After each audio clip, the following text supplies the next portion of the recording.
Welcome to the party. I'm Sam Ekstrom of Locked On Sports Minnesota. Was there any doubt that the exact opposite of the Vikings playoff parlay would happen yesterday? Hi, this is Arif Hassan with the Wide Left Substack. I hope you all had a good weekend. I know Sam did, celebrating his favorite holiday, January 6th. Come back to me. We've never had to go back. Oh, Luke Inman on Twitter at Luke_Spinman with the 11th overall pick in the 2024 draft. The Vikings select. What does that say? I can't read that. Forget it. I can't read it. I'm Luke Braun of Locked On Vikings, and my brain just broke even more. Locked On Sports Minnesota Podcast. It's endless Minnesota Vikings talk with the diverse voices of your local experts. It's time for the Minnesota Football Party. Welcome in. The offseason is getting off to a flying start on the Minnesota Football Party. We're so glad you've joined us on the Locked On Sports YouTube channel, Locked On Sports Minnesota YouTube channel, the Locked On Vikings audio feed, wherever you get your podcasts. Also Amazon Fire, Roku, and the 24/7 YouTube live stream are in the rotation there as well. Today's episode is brought to you by FanDuel. Make every moment more. Right now, new customers get $150 in bonus bets with a $5 bet. That's $150 at FanDuel.com/lockedon to get started. Offseason has arrived, gentlemen. The Vikings needed 4 things to happen yesterday, and none of them happened. And even the fifth thing, which was an either or, that didn't happen either. It all went south. The Vikings lost, which I think was always probably the toughest hurdle, that the Vikings actually win that game. The Saints won by a lot, and Arthur Smith got mad and then got fired. The Panthers were tanking, even though did someone tell them they didn't have to tank? And just for good measure, the Packers won and the Seahawks won, and everything went opposite. And hopefully you had a parlay at FanDuel to ensure that you won some cash on the anti-playoff parlay. But we'll talk about the end of the Vikings season, the most disappointing aspects of it. We'll revisit, just for laughs, Nick Mullins bingo. How fun was that yesterday? The Nick Mullins experience in full effect. That was great. Yeah, that was a great way to spice up, kind of like our preseason fantasy league. I'm excited to do that again in August. With 7 months. No, we don't got to do that. I'm in. Let's do it, Sam. It's fun. That's 100% happening. Nerdy stats of the season and our final parlay results. Did Luke Braun pull the rabbit out of a hat because he's a rabbit guy? Did he accomplish the goal? Or Let me explain the reference. Did he fall further into debt? Yes, he extremely did. more likely for me to literally pull a rabbit out of a hat than to hit a parlay this year. Never seen a more unlucky season of betting. Unlucky? That's all skill. Are you kidding me? That's sure what sports betting is. Repeatable skill. FanDuel. Let's start with the end, though. The end of the season, a 7-10 season where the Vikings lose 6 of the final 7 games. The quarterback carousel it killed him. It killed him at the end. But let's look at it a little more broadly, because I don't think we need to go into the minutia of this game, of course, until we get to Nick Mullins bingo. Then we'll go into minutia. Right. But Arif, let's start with you. Just looking at the season, broad strokes, most disappointing aspects for you.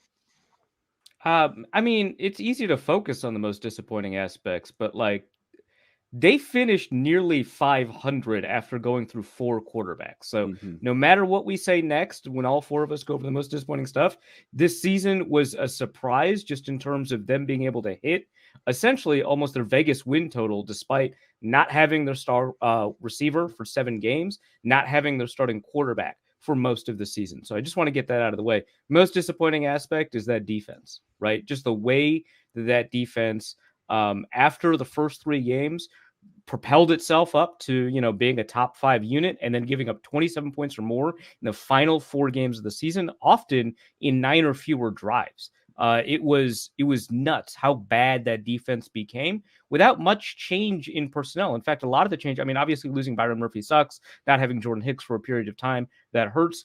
But a lot of the change in personnel was because of underperformance. Hey, we're benching a Caleb Evans for how bad he is, which, by the way, Caleb Evans was pretty good for most of the season. And now Vikings fans are remembering him, and I don't necessarily blame them, but they're remembering him for his performance over the last 3 games, which seems unfortunate.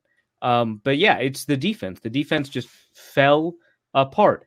Did it happen because Kevin Seifert published an article explaining some aspects of the defense? Who's to say? But the timeline lines up. Yes. Cam Dantzler vibes on a Caleb Evans. A little bit, maybe. Yeah. I was going to say the defense too, Braun. specifically because they set an expectation for themselves by being good for so long. Like we went in going, man, this defensive roster looks a little bit shaky, and we were kind of expecting it to be an up and down thing. Maybe Flores would install something new, and we did get an up and down thing ultimately. But because they had that stretch of being literally the best defense in the league for like 10 games, I think rightfully expected them to not completely poop their pants all day for 3 games at the end of the season.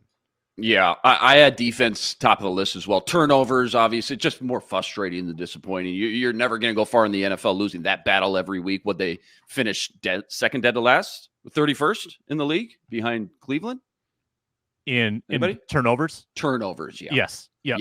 Yeah. Injuries as well. It's like, okay, disappointing, frustrating, kind of out of everybody's hands. Though the execution, though, on the players in KOC, Luke and I talked about it on the postcast yesterday after the Lions game. Go check that out. Last year, all we heard was the situational masterminds, the situational awareness that they worked on, all this and that. There were so many games where they just fell apart at the end, and you watched wins literally turn into losses the last 2-3 minutes of almost like that matters of a handful of games, right? Almost like it matters. You want to take that a step further. I think KOC's inability to maybe adjust the offense a little bit and adapt when Kirk went down, I think that deserves some blame there as well. The opening drive success, I was all about that last year. KOC, like number 1 in the league the first 12 weeks of the 2022 season.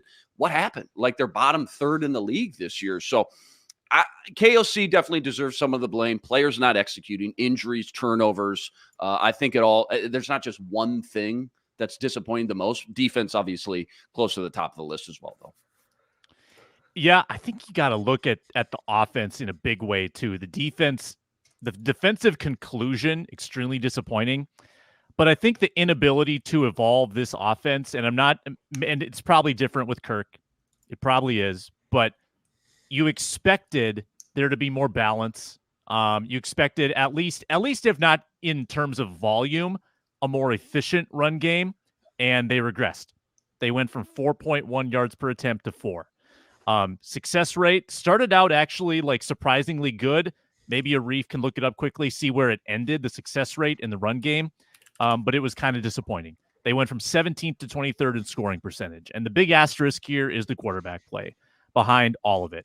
The turnovers, 34 turnovers. Think about the Texans, best in the league in fewest turnovers. They had 14. That's a 20 turnover difference for 2 offenses in the National Football League. 28th in the red zone. CJ Stroud ended with like the lowest interception rate in the NFL.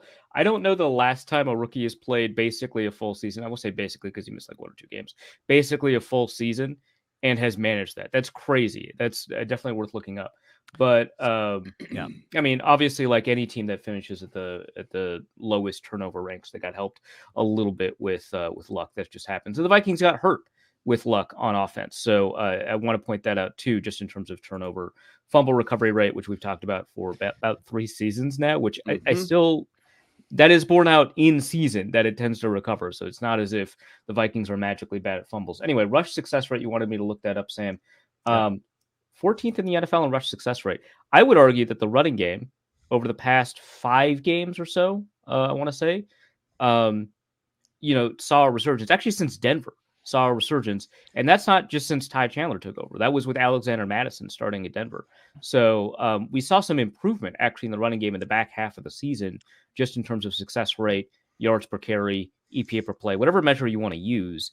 It did improve, and it's funny because I would argue that Ezra Cleveland's probably a better run blocker than Dalton Reisner, but the issue was never the offensive line with the running game. Like it was always doing pretty well. In fact, the offensive line probably became worse at run blocking in the final portion of the season, but the running was better. Whatever it is that the running backs did, maybe they just work better with the backup quarterbacks or whatever schemes you need to install with those backup quarterbacks. I don't know, but the running backs did perform better in the final 5-6 games of the season.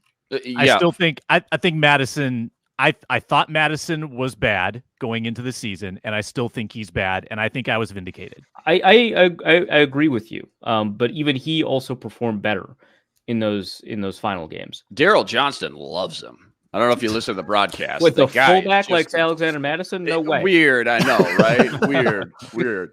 The offense ended the year 4th in explosive play rate, 10th in offensive success rate. And when you think about Hall, Mullins, Dobbs starting that ball, that's incredible, man. That's incredible.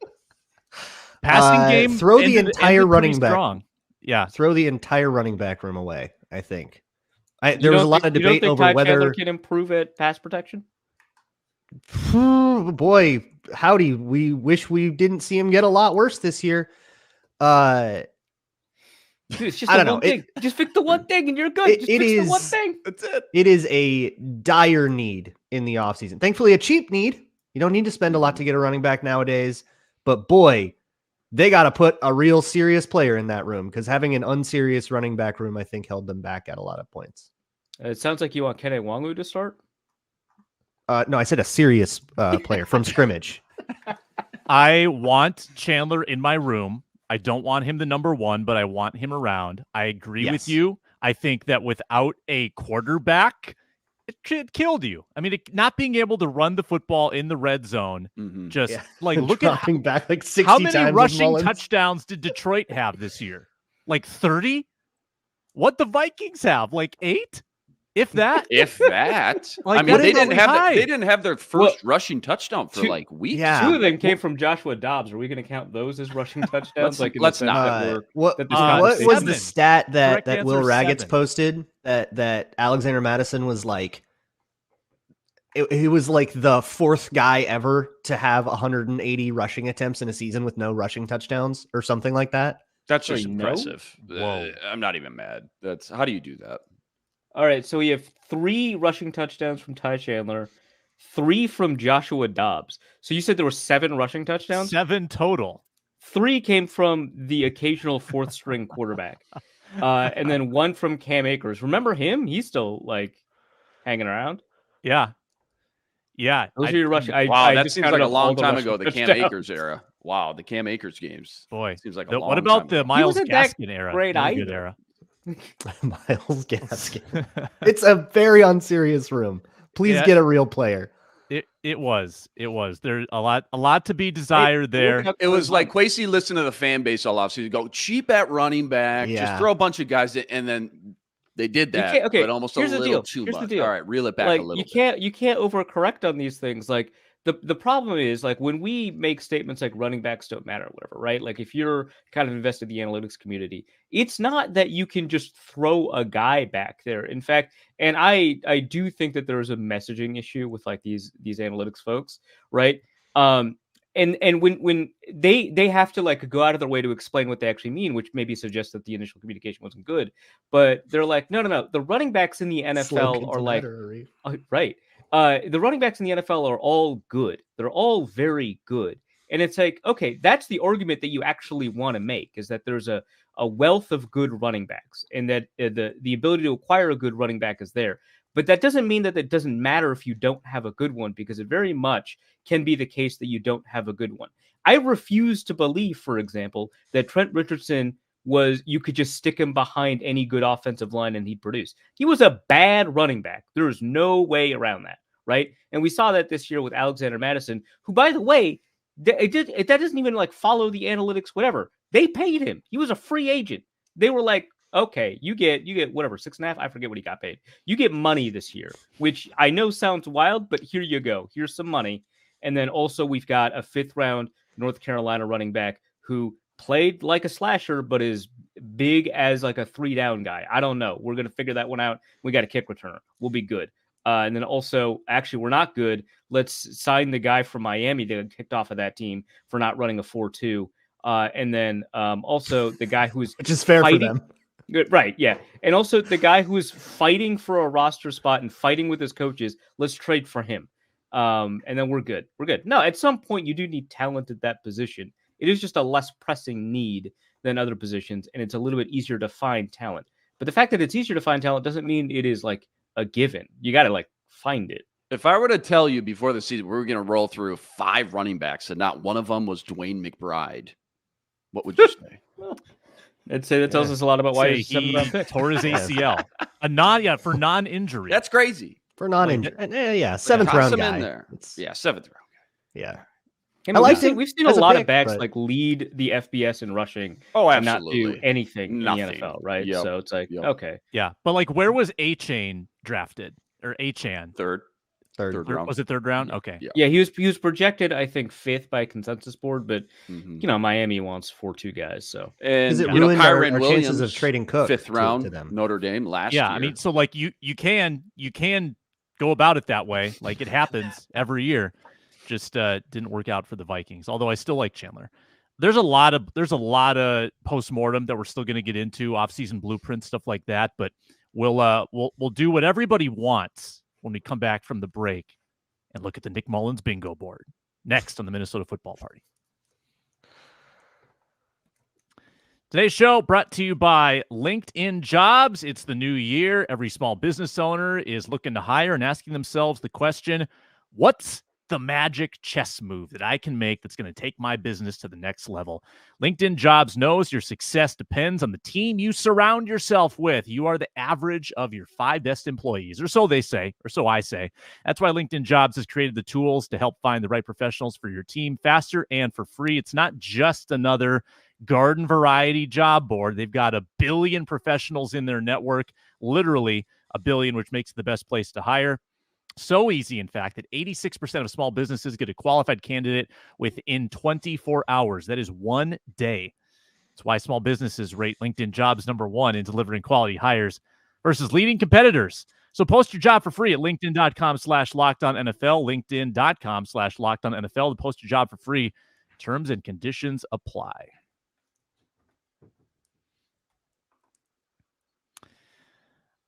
All right, please subscribe to our YouTube channel, Locked On Sports Minnesota, and find this show on Locked On Vikings audio feed, wherever you get your podcasts. I am sharing the Nick Mullins bingo board. There it is. Arif, thank you for the revamp, the graphic design work you did to make a legible board. I appreciate it. Quick, too, on the fly, like mid-game. You really did. I can't tell if this is sarcastic because of how remarkably simple and easy this was. Well, clearly from the future or something. Yeah. Clearly, an I don't Excel understand expert this like technology. But I appreciate it. We can read this one. I don't think we blacked out the board. Google, huh? No, we sheets. I don't think we had a bingo either, but I do think we've got a handful of qualifiers here. So we did. I suggest blatantly cheating and retconning one. The wobbling duck pass? No, I think we should make the 3rd and 15 plus conversion 2nd or 3rd and 15 plus conversion. No, it's not 2nd and 30 plus. Yeah. Okay. Well, okay. I get it. Still impactful because the broadcast said it was 3rd and 30, so we also got that emotion. Right. So I think initially both Luke and I were against turning that into an X, right? Into filling that out. But it felt real.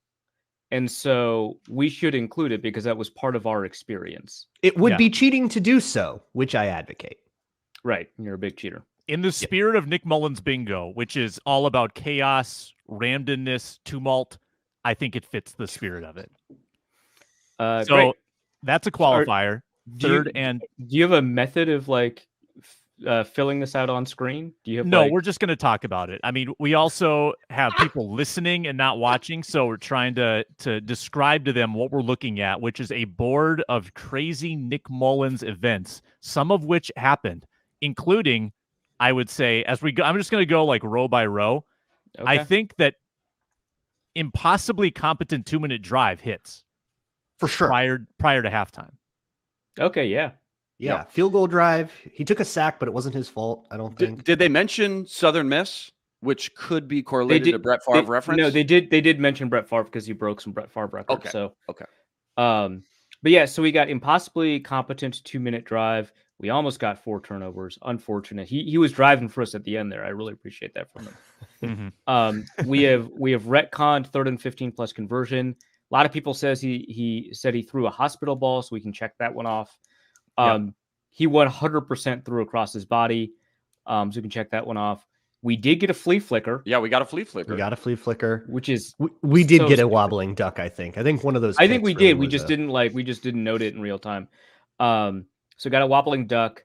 We almost got a touchdown on a drive that should have ended in a turnover, but instead that drive ended in a different turnover, which is beautiful in its own way, I guess. Yeah, we really missed, I think, on this. Yeah, how did we not put that on here, really? Turnover on a drive that should have ended in a turnover. That would have been so good. Yeah. Looks awful, but has positive EPA. So he had a 52nd percentile EPA. And by the end of the game, he looked awful, but it took, I think, the final pass for us to tick from not looking too awful to looking awful. So we'll tick that one off. Yeah. Man, we didn't get a Nick Mullins reception. We didn't get a 4th and 15. We did get Brett Favre. We almost got a failed scramble on 3rd, 4th down. The 4th and 6 he converted, and it wouldn't have mattered because it was a defensive penalty.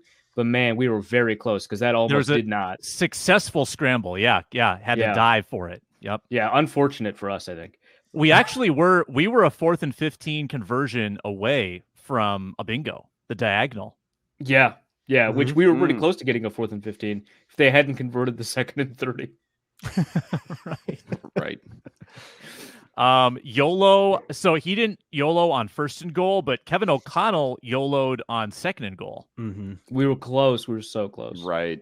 Yeah, with the that was good. Jefferson attempt. Jefferson's catch rate definitely was above 55%. He was pretty By the good. way, they turned that from a sack into a tackle for loss, which for humor purposes sucks. It would be much funnier if Jefferson got sacked on that play. The benefit of hindsight, Nick Mullins is clearly the best dude in the room with a functioning Achilles.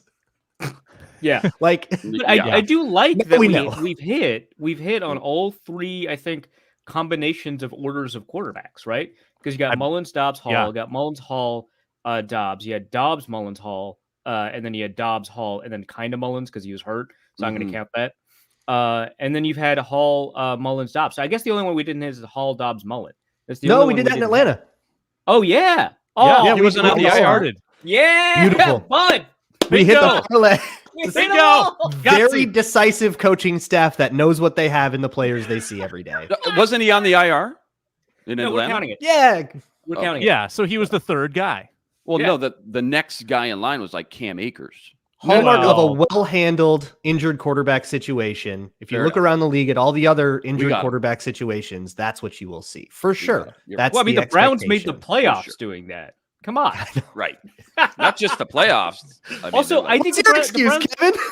Also, I think the Browns hit 5, right? Because they started a 5th quarterback for because it wasn't one of the previous. Driscoll? Oh yeah, they had Jeff Driscoll or whatever. Because they hit 5, which I believe ties the NFL record for most starting quarterbacks. Again, I tried looking this up, and it's actually a very difficult thing to look up. But the most I could find in history was 5. Most of the 5 quarterbacks occurred in strike seasons. So once we eliminate that obvious outlier, this is basically like. The Patriots has started Steve Grogan and all them. So congrats to the Browns for that auspicious accomplishment.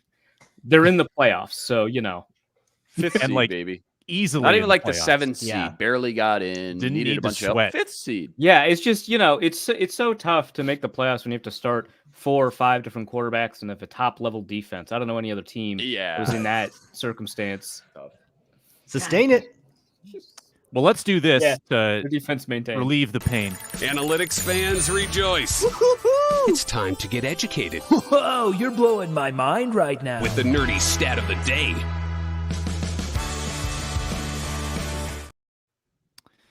Nerdy stats of the day on the Minnesota Football Party, but I want nerdy stats of the season.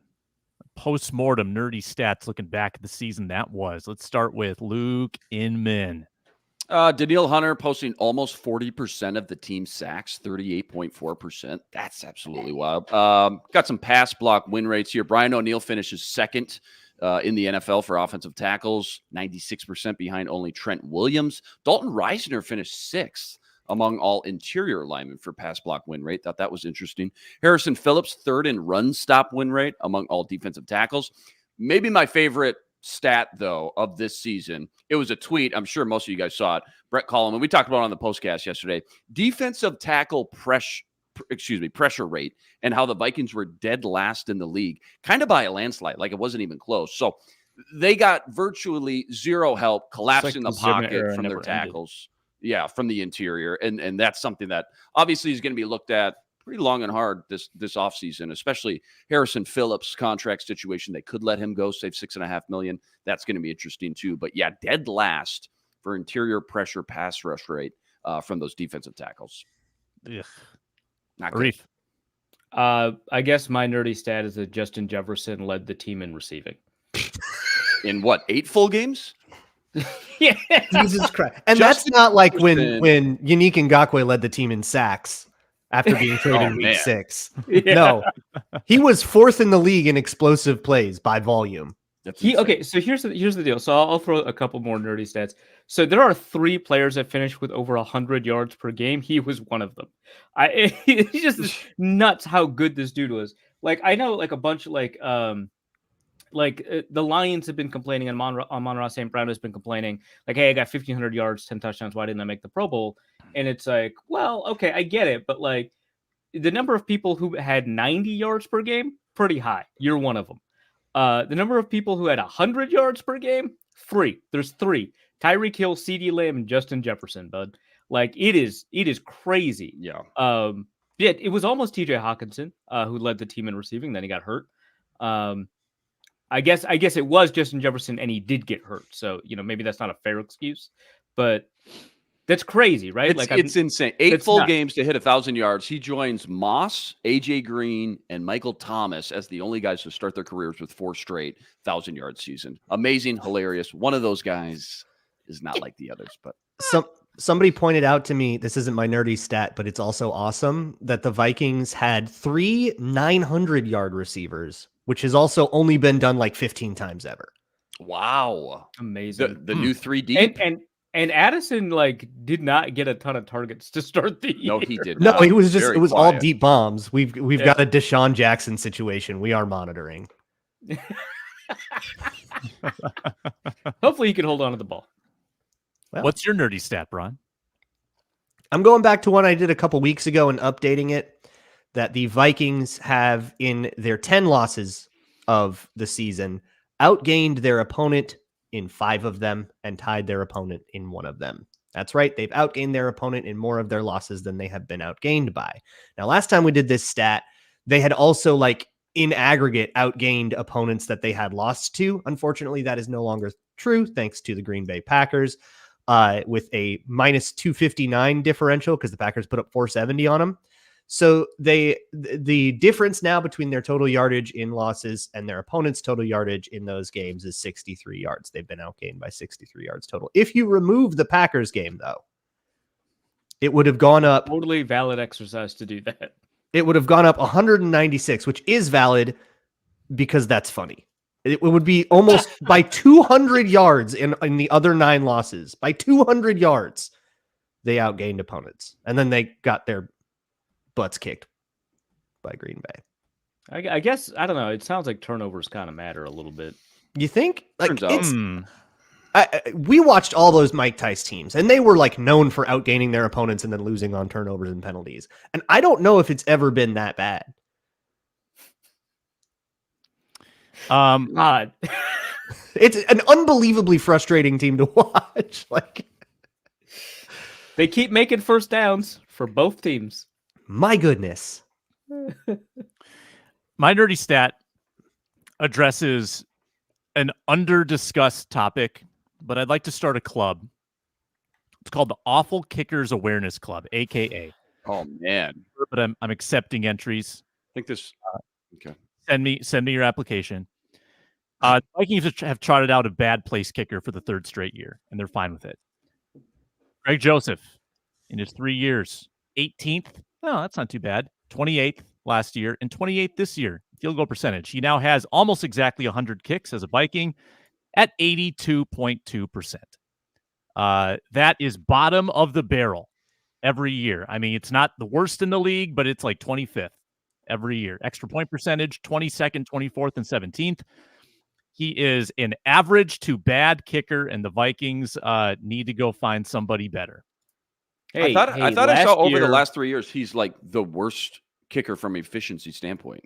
Are you saying he's like 25th just in these last 3 years? The stats that you pointed out. Well, if you combine them all, you're giving some guys like their best years and the worst years combined, whereas Greg Joseph has only had average years or bad years. So you combine them all, Greg Joseph might actually end up being the worst, depending on how you work with minimums and thresholds. Yeah. I don't have the 3-year running total, but 82%. I thought I saw like a Fox graphic or something 2-3 weeks ago. It said he was the worst. He makes field goals inside the 40 So yards. Fox graphic, it just said he was the worst. He's the worst. Greg Joseph is the worst. Yeah, it's crazy stat. In terms Fox, of worst, man. he ranks number 1.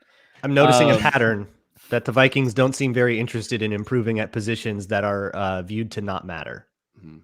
They'll just run out the bad players there, I guess. Which is crazy because if you ask kwesi-adofo-mensah about like analytical findings and positional value and stuff like that, he basically defers. He's like, no, that's not really the way that I approach things. I want to approach things using analytical thinking, but not using like the insights that you get just from running an Excel spreadsheet, right? Like that's how he talks about it. He talks about it like, you know, it gives you the tools to look at cost benefit in a different and more unique and interesting way.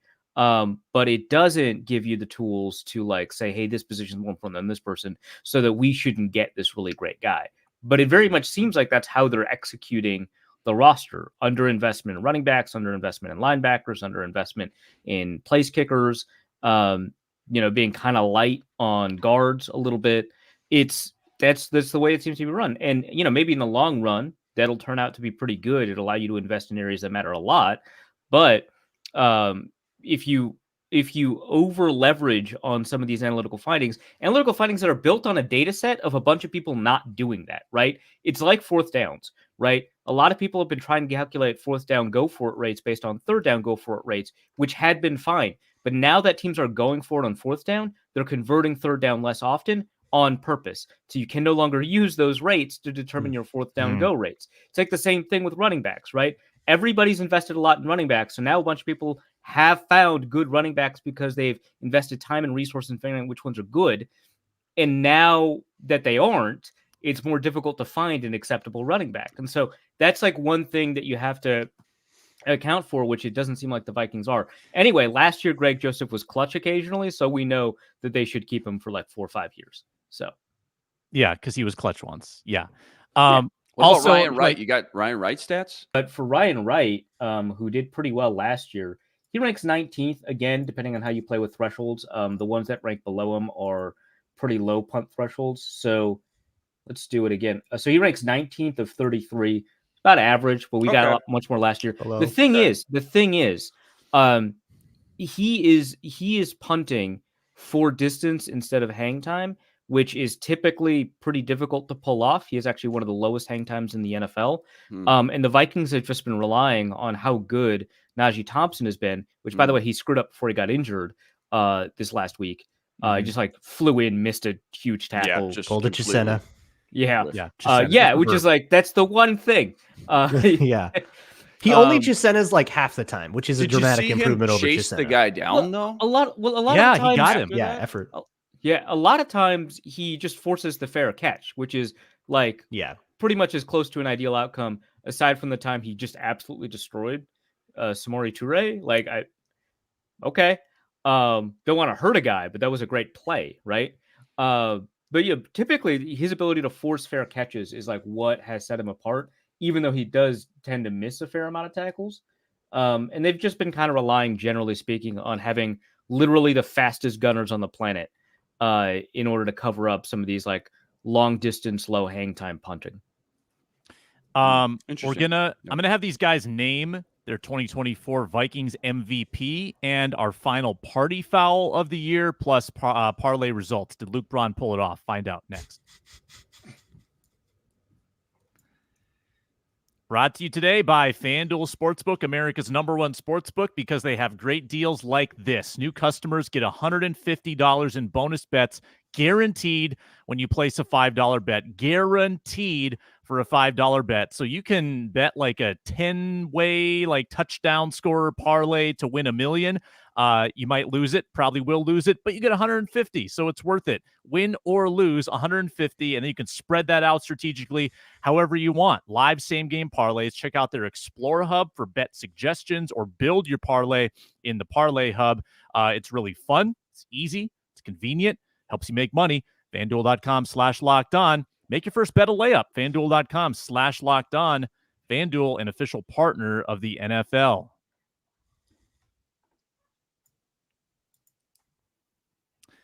All right, I'm gonna make this part of our 4-minute drill because I just want to use all the sound effects today. Start the clock. It's time to execute the 4-minute drill. All right, give me 30 seconds to a minute each. Defend your choice. Who is the Vikings 2024 MVP? Luke Braun, go first. The football, and if you can hang on to it. I'll go with the boring answer. It's Kirk Cousins. It's clearly Kirk Cousins. I know it's boring to say the quarterback, but it's also correct to say the quarterback. After Kirk Cousins went down, they had like 2 seconds of a Dobbs sanity run, got a couple random wins, and then the offense just like could not function without either being a turnover machine or completely inept for the rest of the season. It is very clear where the value in the offense lies. It is with a serious quarterback. It would be disingenuous to imply otherwise. And correct me, what was their record without Justin Jefferson versus with? I don't know off the top of my head, but I'm guessing it was significantly better without him. Yeah, because they had that 5-game win streak afterwards. So all without 5-3. So they go 1-4, No. 1-4 with him to start. What week did he come back? Bengals game. He and they lost all came right after So the bye, right? That was the whole They deal. were 1-8 with Jefferson. I just realized this now. That's my nerdy stat. That's crazy. Oh, wow. Trade him to the Bears. Wow. That's crazy. So Spinman, It's not that crazy. you're MVP. Yeah, wow. Wow, cool. I'll go with Daniil. Why not? I mean, if you take him out, Daniil, 38.4% of the team's total sacks. You take him out. Think about the drop-off, though. You take him out, most valuable. All right, so what does this team look like without this guy? All of a sudden, you got Wanham, whose stats were good, but pass rush efficiency, well below average this year. You put him and Pat Jones, also well below average from an efficiency standpoint. That's not great. And Hunter's not on the field for 17 games. All of a sudden, your rotational guy between those two and then Andre Carter. Night and day difference. The drop-off in talent alone, I think, warrants at least some consideration for Daniil Hunter as MVP. Yeah, I understand why you would select Kirk Cousins because he demonstrated his importance to the team, but I just think you cannot be MVP if you miss most of the games. So I think that disqualifies Cousins and Jefferson because they did not provide value to the team. In fact, they extracted value from it, which is not their fault, but that's what happened, right? So I don't want to pick either of them. I was going to pick Daniil as well. I don't really have a reason to pick anybody else. I guess maybe Christian Darrisaw. He actually had a wonderful season. It wasn't technically, I don't think it was as good as last year. He had a wonderful season. He was very good. He missed 2 games. And he had 1 or 2 bad games, which might overshadow, the way that people think about him, but he was excellent. In fact, I think he was probably a better player than Daniil Hunter just because Hunter got a lot of his pressures and sacks late in the rep. Which again, Hunter's a great player. I don't want to diminish it, but if we're splitting hairs between who's better, I think pointing that out is fair. Darrisaw was incredible, and the fact that he had to do it with 4 different styles of quarterbacking, and he still largely succeeded. Astounding to me. So I'm going to pick Darrisaw. Just to be different, I will go with Josh Metellus because he played until the defense cratered. I get it. I would have argued that Metellus was one of the most important dudes there. played over 1,000 snaps, led the league among safeties and pressures, led safeties in stops, QB hits. He played a totally unique role all over the field, on the line, second level, traditional safety position, corner position, slot, like he played everything, played everywhere. And I felt like he was sort of the glue guy, the energy guy. He was the wild card. And until these last 4 weeks, where I don't think he was culpable for what went down, I think he was one or two most important on the defense. And the defense was sort of the driving force there when they were competitive. So I like Metellus a lot. Why don't we do our final party foul of the season? Your last chance to gripe about the biggest faux pas of the year for the Vikings. It's time to tell you who spilled their proverbial drink on the sofa. Get ready for this week's party foul. I'll start. Vikings home resume this season. Let me tell you what the home fans were subjected to. Jesus. They got subjected. Well, when they showed up. Baker Mayfield coming back to beat the Vikings in the opener. TJ Hawkinson tipping a pass to a defender to lose a game. Jefferson getting hurt while Chiefs fans were invading the stadium. Justin Fields winning with 4 field goals in primetime. Nick Mullins throwing 4 picks to lose the division. And the Packers steamrolling the Vikings again in primetime. All at home this year. Season ticket holders, God bless you. I'll give my final party foul to the Week 18 Fox graphics guy. Whew, buddy. Off day for you. Frequently, so messed up the down and distance on that 2nd and 30. Said it was a 3rd and 30. Just skipped it down. There was no reason to do that. Skipped it down. Got confused. Yeah, if you check, the sticks on the field are correct, which is usually where they get their cues on the down. Unbelievable. I don't think I've ever seen a meltdown like that on a professional broadcast crew. I've seen that at the high school level, but that's usually like a high school sophomore doing that. Can't believe that happened. And then throughout the game, the down and distance was late. I used the score bug for my note taking a lot, so I have to like wait for them to update what the official down and distance is. And they were in the middle of the play, and it would be like a 1st and 10, and it would still say the previous 2nd and 7. Get on it, dude.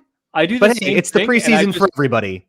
I do the same thing, and I just started guessing at the distance. Like I was just like, just guessing at this point. Well, no, like my goodness, these notes, and you're like, I have to pay attention to like what the running back is doing, or what which offensive lineman, or kind of like the point of attack here. And it's like I don't have time to wait for this stupid Chiron to update. Man, I got to write it down.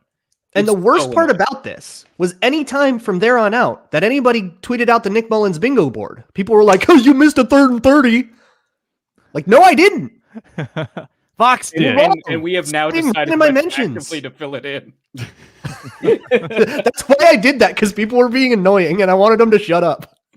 Well, the thing is, like, as soon as I tweeted out, like, oh my God, 3rd and 30, that's so funny, I had 1,000 corrections come in. And it's like, you can't wait on this one. And it's the Fox's graphics fault. Yeah, you just mute the tweet and move on. That's fair. Yeah.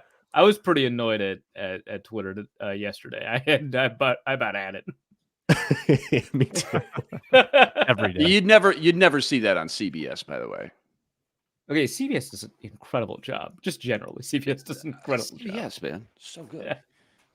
I wrote down the Vikings special teams as a whole, but Sam, you kind of touched on it. I think it was in the nerdy stats. Ryan Wright below average. Until I saw that cool Fox graphic last week, I didn't realize Greg Joseph has been one of, if not the worst kicker in the league the last 3 years from an efficiency standpoint. And then outside of Najee Thompson, who's a stud, a lot of fun, flying around, all that. No splash plays, no kick returns to the house, no punt returns to the house, no fun Josh Metellus block punts like we got last year.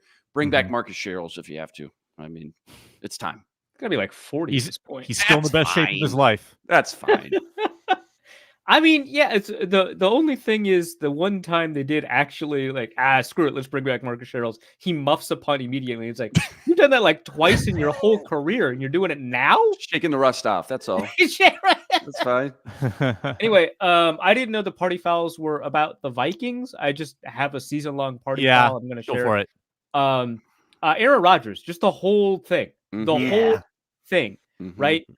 From the off season, just like playing the song and dance. McAfee, the whole thing. From Darkness Retreat to Jimmy Kimmel accusation, it was it's just like you just keep going down the line, because it's like you go to this retreat, you're like, I'm 90% sure I'm going to retire. No, you're not. You're lying. I know you're lying. He comes out, he pretends that he can't get cell service there when it turns out someone mapped it. Yeah, you can.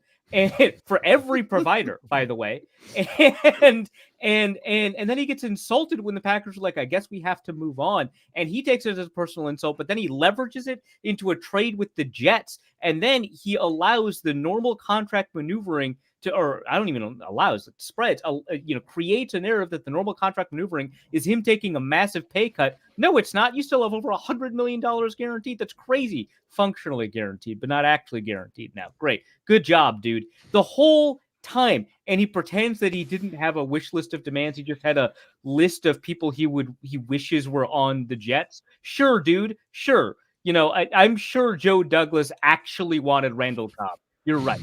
Like, the whole time. And then even when he gets hurt, he doesn't go away. He talks about like holistic medicine again. Dolphins mating. And then he pretends he's going to come back, and Nick Bodden loses his job so that the Jets can bring him, so he can feel better, so he can practice. Come on. And he's doing this Pat McAfee thing the whole time, and he accuses another Disney employee, by the way, of maybe being, I'm not even going to say it because I don't know what we have, maybe engaging in the worst behavior a human could possibly engage in. Let's say that, right? And then he gets mad that people got mad about that. And, He has a bright future on the One America News Network. If they're not too woke by then. Yeah, true. I mean, we always knew he would take over for some TV host. Yeah. It turns out it's not Jeopardy. Yeah. All right. In conclusion, the parlay results. Luke Braun 0 for 2. Luke Braun 1-17 on his parlays this year. Luke Braun eats hot wings on the show at a date the hottest to be hot determined. Wings. The hot the bomb. Actually, we can. It's LA. They got a lot of food options. We cannot give him the absolute hottest hot wings LA has to offer. I will be. I will be sourcing my own hot sauces and setting a limit that I feel is medically safe. I assume the hot sauces will be coming from like First We Feast, etc. I just looked up a list from like hot ones, and I'm just going to kind of follow their lead. Yeah, exactly. Yeah, as long as we know the Scoville level and radius. Oh yeah. My roommate makes hot sauces. So there's a pretty good chance you'll pick a hot sauce milder than the ones he makes, and that's good. I mean, I hate you, but I don't hate you that much. I appreciate that. What, have you tried them? What, his hot sauces? Yeah. My roommates? Yeah, absolutely. I love them, but I can't have more than a couple of drops in a meal. Oh my God. Okay. Ron, what's your address? Nope. Send that out real quick. Yeah, let me just read that off on the podcast. Yeah. Luke, I can mail all three of you some of these hot sauces. He has so many. I can mail all of you these hot sauces. My brother-in-law is a big fan of hot sauces. I actually might ask you to do that as a future Christmas gift or something. Cool, dope. Let's do it. Oh, that was really nice of you. Quick PSA: we're not going anywhere. We're here every Monday, every Thursday, talking Vikings offseason. Luke Inman's going to tell us all the prospects to watch for. We're going to do like quarterback of the day and figure out the quarterback of the future. Minnesota Football Party back on Thursday. Thanks for watching. Thanks for listening. We'll talk to you next time.